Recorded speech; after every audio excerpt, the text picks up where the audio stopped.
ගොඩක් අයට එන ප්‍රශ්නයක් තමයි කම්පියුටර් එකක් මිලදී ගත්තම රවුටර් එකක් ගන්න ඕන වෙන එක.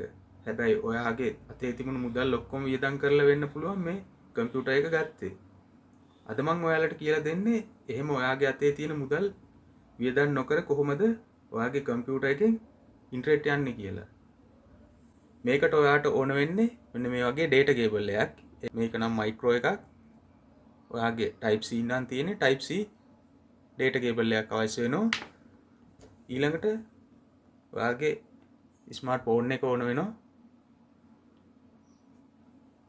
හරි. එහෙනම් අපි බලමු කොහොමද මේක කරන්න කියලා. ඔයා මුලින්ම කරන්න ඕන මේ data cable එක සම්බන්ධ කරන්න ඕන කම්පියුටර් එකට.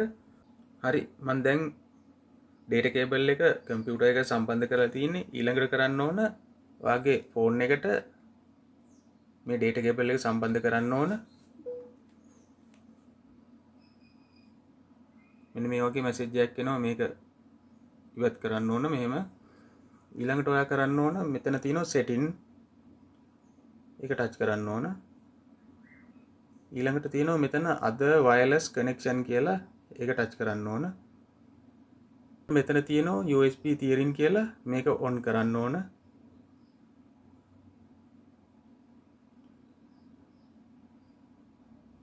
ඒ වගේම ඔයාගේ ෆෝන් එකේ data on කරලා තියෙන්න ඕන මේ විදිහට.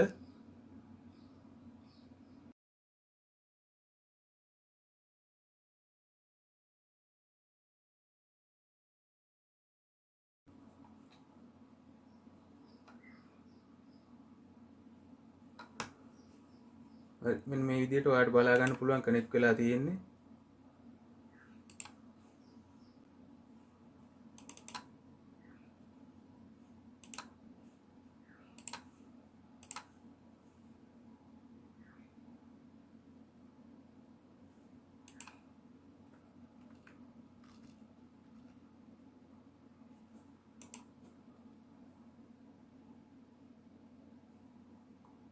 හරි. මෙන්න මේ විදිහට ඔයාලට ඉන්ටර්නෙට් යන්න පුළුවන් පහසුවෙන්ම. හරි. මේ වගේම තවත් ක්‍රමයක් තියෙනවා. මම ඒක ඊළඟ වීඩියෝ එකකින් අරගෙන එන්නම්. ඒ වීඩියෝ එක මිස් වෙන්නේ නැති වෙන්න මගේ channel එක subscribe කරලා තියාගන්න.